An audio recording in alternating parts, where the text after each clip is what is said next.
Students, today we are going to start arithmetic mean in case of discrete series. ठीक है, ਤਾਂ ਆਪਾਂ ਪਹਿਲਾਂ ਵਾਲੀ ਵੀਡੀਓਜ਼ ਦੇ ਵਿੱਚ ਇੰਡੀਵਿਜੂਅਲ ਸੀਰੀਜ਼ ਕੀਤੀਆਂ ਸੀ। ਠੀਕ ਹੈ, ਇੰਡੀਵਿਜੂਅਲ ਸੀਰੀਜ਼ ਦੇ ਤਿੰਨ ਮੈਥਡ ਸੀਗੇ, direct, shortcut and step deviation. ਉਵੇਂ ਹੁਣ ਡਿਸਕ੍ਰੀਟ ਸੀਰੀਜ਼ ਦੇ ਆਪਣੇ ਕੋਲੇ ਕੀ ਹੈ, ਤਿੰਨ ਮੈਥਡ ਹੁੰਦੇ ਹੈ, direct, shortcut and step. But ਥੋੜ੍ਹਾ ਫਰਕ ਹੁੰਦਾ ਵਾ, ਠੀਕ ਹੈ, ਫਾਰਮੂਲੇਜ਼ ਦਾ। ਜਿੱਦਾਂ ਆਪਾਂ ਇੰਡੀਵਿਜੂਅਲ ਸੀਰੀਜ਼ ਦੇ ਕੇਸ ਵਿੱਚ ਕੀ ਕੀਤਾ ਸੀਗਾ ਕਿ ਉਹਦੇ ਵਿੱਚ ਇਕੱਲੀ ਆਪਾਂ ਨੂੰ ਇੱਕ ਐਕਸ ਦਿੱਤੀ ਹੁੰਦੀ ਹੈ, ਉਹਦੇ ਅਕੋਰਡਿੰਗ ਦਿੱਤਾ ਸੀਗਾ। ਬਟ ਇਹਦੇ ਵਿੱਚ ਹੁਣ ਆਪਾਂ ਨੂੰ ਕੀ ਹੈ, ਡਿਸਕ੍ਰੀਟ ਸੀਰੀਜ਼ ਦੇ ਵਿੱਚ ਇਨ ਡਿਸਕ੍ਰੀਟ ਸੀਰੀਜ਼ ਦਾ item are given with respective frequencies, ਨਾਲ ਉਹਨਾਂ ਦੀ ਕੀ ਹੈ, ਫ੍ਰੀਕੁਐਂਸੀਜ਼ ਦਿੱਤੀਆਂ ਹੁੰਦੀਆਂ, ਮਤਲਬ ਐਫ ਦਿੱਤੀ ਹੁੰਦੀ ਹੈ। ਇੰਡੀਵਿਜੂਅਲ 'ਚ ਇਕੱਲੀ ਕੀ ਦਿੱਤੀ ਸੀਗੀ ਆਪਾਂ ਨੂੰ, ਐਕਸ, ਅਤੇ ਇਹਦੇ ਵਿੱਚ ਹੁਣ ਕੀ ਨਾਲ ਇੱਕ ਐਫ ਦਿੱਤੀ ਹੋਊਗੀ, ਜਿਹਦੇ ਅਕੋਰਡਿੰਗ ਆਪਾਂ ਨੂੰ ਪਤਾ ਲੱਗ ਜੂਗਾ ਇਹ ਕਿਹੜੀ ਸੀਰੀਜ਼ ਹੈ, ਡਿਸਕ੍ਰੀਟ ਸੀਰੀਜ਼। ਠੀਕ ਹੈ, ਆਪਾਂ ਫਸਟ ਮੈਥਡ ਕਰਨ ਲੱਗੇ ਹਾਂ, ਡਾਇਰੈਕਟ ਮੈਥਡ।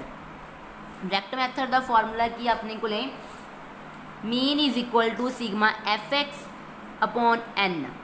ਠੀਕ ਹੈ, ਇੱਥੇ ਤੁਸੀਂ ਐਨ ਜਾਂ ਫਿਰ ਸਿਗਮਾ ਐਫ ਲਿਖ ਸਕਦੇ ਹੋ, ਦੋਨਾਂ। ਉੱਥੇ ਜਿਹੜੀ ਆਪਾਂ ਐਨ ਲਿਖਦੇ ਸੀਗੇ ਉਹ ਕੀ ਸੀਗੀ, ਸਮੋਲ ਐਨ ਸੀ, ਉਹਦਾ ਮਤਲਬ ਸੀ ਨੰਬਰਸ ਆਫ ਵੈਲਿਊ ਕਿੰਨੀਆਂ। ਅਤੇ ਇਹਦੇ ਵਿੱਚ ਜਿਹੜੀ ਐਨ ਹੈ, ਮਤਲਬ ਜੋ ਆਪਾਂ ਨੂੰ ਐਫ ਦਿੱਤੀ ਹੈ, ਉਹ ਆਪਾਂ ਵੈਸੇ ਐਨ ਇਹ ਵਾਲੀ ਲੈਣੀ ਹੈ, ਅਤੇ ਉਹਦਾ ਕੀ ਲੈਣਾ, ਐਫ ਦਾ ਆਪਾਂ ਟੋਟਲ ਲੈਣਾ ਵਾ। ਠੀਕ ਹੈ, ਆਹ ਦੇਖੋ ਐਨ ਕੀ ਹੈ, ਮੀਨ ਕੀ ਹੈ, ਅਰਿਥਮੈਟਿਕ ਮੀਨ, ਐਫ ਕੀ ਹੈ, ਫ੍ਰੀਕੁਐਂਸੀ, ਐਨ ਜਾਂ ਸਿਗਮਾ ਐਫ ਕੀ ਆਪਣੇ ਕੋਲੇ ਟੋਟਲ ਫ੍ਰੀਕੁਐਂਸੀ ਦਾ, ਸਾਰੀਆਂ ਫ੍ਰੀਕੁਐਂਸੀ ਦਾ ਟੋਟਲ ਲੈਣਾ। ਤੁਸੀਂ ਦੋਨਾਂ ਵਿੱਚੋਂ ਕੋਈ ਮਰਜ਼ੀ ਲੈ ਸਕਦੇ ਹੋ, ਚਾਹੇ ਤੁਸੀਂ ਸਿਗਮਾ ਐਫ, ਚਾਹੇ ਤੁਸੀਂ ਐਨ। Sigma means total. ਠੀਕ ਹੈ, ਹੁਣ ਆਪਾਂ ਇੱਕ ਐਗਜ਼ਾਮਪਲ ਦੇ ਅਕੋਰਡਿੰਗ ਕਰਦੇ ਹਾਂ ਇਹਨੂੰ। ਫੋਰ ਐਗਜ਼ਾਮਪਲ, ਜਿੱਦਾਂ ਆਪਣੇ ਕੋਲੇ ਵੇਜ਼ਿਸ ਦੇ ਤੇ, ਠੀਕ ਹੈ, ਨੰਬਰਸ ਆਫ ਵਰਕਰ ਦੇ ਤੇ, ਐਫ ਦੇਤੀ ਐਂਡ ਐਕਸ ਦੇਤੀ। ਉਹਦੇ ਵਿੱਚ ਕੀ ਸੀ, ਆਪਾਂ ਨੂੰ ਆਹ ਚੀਜ਼ ਨਹੀਂ ਦਿੱਤੀ ਹੁੰਦੀ ਸੀਗੀ। ਠੀਕ ਹੈ, ਸਿੰਪਲ ਆਪਾਂ ਨੂੰ ਕੀ ਸੀ, ਇੱਕ ਸਿੰਗਲ ਲਾਈਨ ਸ਼ੋਅ ਕੀਤੀ ਹੁੰਦੀ ਸੀਗੀ। ਠੀਕ ਹੈ, ਹੁਣ ਆਪਾਂ ਇਸ ਅਕੋਰਡਿੰਗ ਇਹਨੂੰ ਸ਼ੋਅ ਕਰ ਲਾਂਗੇ। ਹੁਣ ਆਪਾਂ ਕੀ ਕਰਨੀ ਹੈ, ਐਫ ਐਕਸ, ਕੀ ਇਹਦਾ formula, F X upon N. ਠੀਕ ਹੈ, ਇਹਦੇ ਅਕੋਰਡਿੰਗ ਆਪਾਂ ਸ਼ੋਅ ਕਰ ਦੇਣੀ ਹੈ। ਤਾਂ ਫਸਟ ਆਪਣੇ ਕੋਲੇ ਆਪਾਂ ਜਦੋਂ ਇਹਨੂੰ ਸੋਲਵ ਕਰਨਾ ਵਾ, ਆਪਣੇ ਕੋਲੇ ਕੀ ਹੈ, ਐਫ ਐਕਸ ਮਤਲਬ ਦੋਨਾਂ ਦੀ ਮਲਟੀਪਲਾਈ ਕਰਨੀ। ਐਫ ਅਤੇ ਐਕਸ ਨੂੰ ਆਪਾਂ ਮਲਟੀਪਲਾਈ ਕਰ ਦੇਣਾ। 10 ਨੂੰ 4 ਨਾਲ ਕੀਤਾ, ਆਪਣੇ ਕੋਲੇ ਕਿੰਨਾ ਆ ਗਿਆ, 40। ਨੈਕਸਟ 20 ਨੂੰ 5 ਨਾਲ ਕਰ ਦਿਓ, ਇਹ ਕਿੰਨਾ ਆ ਗਿਆ ਆਪਣੇ ਕੋਲੇ, 100। ਨੈਕਸਟ 30 ਨੂੰ 3 ਨਾਲ ਕਰ ਦਿਓ, ਕਿੰਨਾ ਆ ਗਿਆ ਆਪਣੇ ਕੋਲੇ, 3 3 ਦਾ 9। ਠੀਕ ਹੈ, ਤਾਂ ਆਪਾਂ ਇੱਕ ਕੀ ਪਤਾ ਹੈ ਪਿੱਛੇ, 0। ਅੱਗੇ 4 2 ਦਾ 8, 80 ਆ ਗਿਆ। 5 5 ਦਾ 25, ਆਪਣੇ ਕੋਲੇ ਕਿੰਨਾ ਆ ਗਿਆ, 250। ਹੁਣ ਆਪਣੇ ਕੋਲੇ ਕੀ ਸੀਗਾ, ਫਾਰਮੂਲਾ ਕੀ ਹੈ, mean is equal to sigma F X upon N ਜਾਂ ਫਿਰ ਸਿਗਮਾ ਐਫ। ਤੁਸੀਂ ਇੱਥੇ ਸਿਗਮਾ ਐਫ ਔਰ ਐਨ ਲਿਖ ਸਕਦੇ ਹੋ, ਇਜ਼ ਇਕੁਅਲ ਟੂ ਕਿਹਦੀ ਹੈ ਇਹ, ਇਹਦਾ ਟੋਟਲ ਕਰ ਲਓ। 4 + 5 9, ਠੀਕ ਹੈ, 9 + 10 19, ਇਹਦਾ ਟੋਟਲ ਆ ਗਿਆ 19। ਆਪਾਂ ਲੈ ਲਾਂਗੇ ਇੱਥੇ 19, ਅਤੇ ਹੁਣ ਇਹਦਾ ਟੋਟਲ ਆਪਾਂ ਕਰ ਲਈਏ ਐਫ ਐਕਸ ਦਾ, sigma F X is equal to, F X ਕੀ ਆ, ਮਤਲਬ ਐਫ ਅਤੇ ਐਕਸ ਹੀ ਆਪਾਂ ਮਲਟੀਪਲਾਈ ਕਰਤੀ।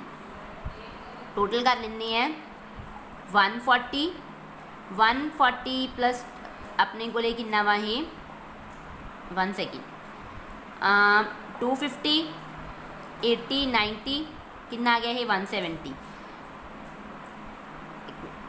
ਜਸਟ ਅ ਸੈਕਿੰਡ, 250 + 100 350 ਦੇ ਵਿੱਚ ਆਪਾਂ 170 ਐਡ ਕਰ ਦਈਏ, ਪਲੱਸ 40, ਇਹ ਕਿੰਨਾ ਬਣ ਗਿਆ, 210, ਅਤੇ 350 ਆਪਾਂ ਐਡ ਕਰਦੇ, ਆਪਣੇ ਕੋਲੇ ਕਿੰਨਾ ਬਣ ਗਿਆ ਇਹ, 560 ਲੈ ਲਈਏ ਆਪਾਂ। ਇਹਨੂੰ ਆਪਾਂ ਡਿਵਾਈਡ ਕਰ ਦਈਏ, ਆਪਣੇ ਕੋਲੇ ਕਿੰਨਾ ਆ ਗਿਆ, 29.47। ਠੀਕ ਹੈ, ਆਨਸਰ ਆ ਗਿਆ ਇਹ।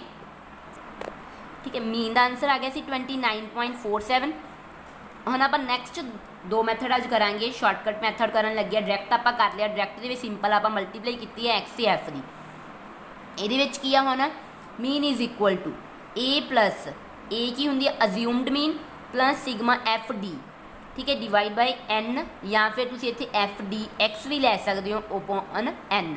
ਐਕਸ ਲੈਣਾ ਤੁਹਾਡੀ ਮਰਜ਼ੀ ਹੈ, ਨਹੀਂ ਵੀ ਸ਼ੋਅ ਕਰ ਸਕਦੇ ਤੁਸੀਂ। ਮੈਂ ਐਕਸ ਸ਼ੋਅ ਕਰ ਰਹੀ ਹਾਂ ਇੱਥੇ। ਆਪਣੇ ਕੋਲ ਐਗਜ਼ਾਮਪਲ ਹੈ, ਵੇਜ਼ਿਸ ਹੈ, ਆਪਾਂ ਸੇਮ ਉਹੀ ਜਿਹੜੀ ਆਪਾਂ ਡਾਇਰੈਕਟ ਮੈਥਡ 'ਚ ਕੀਤੀ ਸੀ, ਸੇਮ ਉਹੀ ਐਗਜ਼ਾਮਪਲ ਹੈ ਆਪਣੇ ਕੋਲੇ। ਵੇਜ਼ਿਸ ਹੈ, ਐਫ ਦਿੱਤੀ ਹੋਈ ਹੈ, ਆਪਾਂ ਕੀ ਫਾਈਂਡ ਕਰ ਲੈਣੀ ਹੈ, ਆਪਾਂ ਆਹ ਫਾਈਂਡ ਕਰਨਾ ਨੇ, ਇਸ ਲਈ ਆਪਾਂ ਪਹਿਲਾਂ ਡੀ ਐਕਸ ਕੱਢਾਂਗੇ।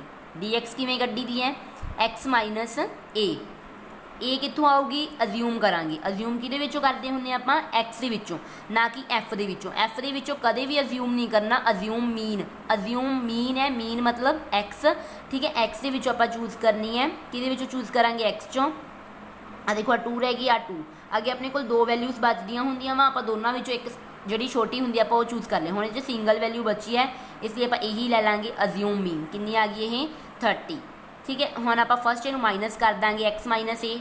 10 चों 30 माइनस कर दो, कितना आ गया, माइनस दे 20, 20 चों 30 माइनस 10, 30 चों 30 0, 40 चों 10 सॉरी 30 10, नैक्सट अपनी 50 चों 30 20। हाँ अगे तो आप इतों तक इंडिविजुअल सीरीज के आप इतों तक सॉल्व कर देंगे, इनू प्लस कर देंगे सी, ठीक है। दैट्स इट, बस आप नंबर्स ऑफ वैल्यू। हाँ ऐदा नहीं करना, आप ये काउंट भी पहला एफ का टोटल कितना आ गया 19, सेम एग्जाम्पल है क्योंकि हम ये एक स्टैप होर करने, एक कॉलम होर बन गया, की बनया एफ डी एक्स का। एफ डी एक्स किमें आई, एफ दी हुई है तो डी एक्स की जी आप डी एक्स दी हुई है, आप दोनों की की कर देंगे मल्टीप्लाई, एफ नू डी ना। 4 2s 8, 0 पिछे उदा ही पा लो माइनस 80, 5 1s 5, 50 आ गया। इतने अपने को हम आप मल्टीप्लाई करते पे हैं, किसी भी टर्म को आप मल्टीप्लाई करते 0 नाल तो वो वैल्यू 0 ही आ जाती है, इसलिए इतने 0 आ गई। 2 10s 20, 5 2s 10, अपने को वैल्यू बच गई, ये कितनी आ गई 120 प्लस 130, तो अपने को हम माइनस से 130 अपने को वड्डे, इसलिए माइनस से अपने को की आ गए 10 सिग्मा एफ डी एक्स। तुम कल एफ डी भी लिख सकते हो। हम इसका फॉर्मूला की है, mean is equal to assume mean plus F D X upon N. N छोटी नहीं पानी, एन वड्डी पानी, या फिर तुसी सिग्मा एफ भी पा सकते हो। सिग्मा एफ मतलब सारी फ्रीकुएंसी का टोटल, तो एन मीनस भी यही है सारी फ्रीकुएंसी का आप की करना टोटल ले लेना, ठीक है। तो हम आप सेम उम्मीद करते हैं, एफ डी एक्स अपने को कितनी है माइनस दे 10, तो एन अपने को कितनी है 19 प्लस 30, ठीक है। ये दी हुई है वैल्यू। हम आप मीन इज इक्वल टू ले लेने हैं, mean is equal to 30 plus आ माइनस हो जाऊगा, ठीक है। आप भी लिख लें, इतने कितना आ गया अपने को 0.5, इनू माइनस कर दिया, अपने को कितना आ गया प्लस माइनस माइनस 30 जो आप 0.5 माइनस कर दिए, same answer 29.47। Mean is equal to कि आ गई 29.47। चाहे आप यही एग्जाम्पल आप स्टैप डेविएशन में भी यूज़ कर सकते हैं, सेम एज इट यही फॉर्मूला अपने को आप लगा के अप्लाई कर सकते हैं, तो वह भी आंसर इन्ना ही आऊगा, ठीक है। ਆਪਾਂ ਕੀ ਕੀਤੀ ਹੈ arithmetic mean in case of discrete series. Discrete series ਦੇ ਵਿੱਚ ਆਪਾਂ 2 मैथड डिस्कस किए, 3 ਸੀਗੇ। थर्ड आप स्टैप डेविएशन नहीं किया, वो नैक्सट वीडियो करांगे, direct method and shortcut method. Same example नाल ही किया, देखो 29.47 एंड 29.47।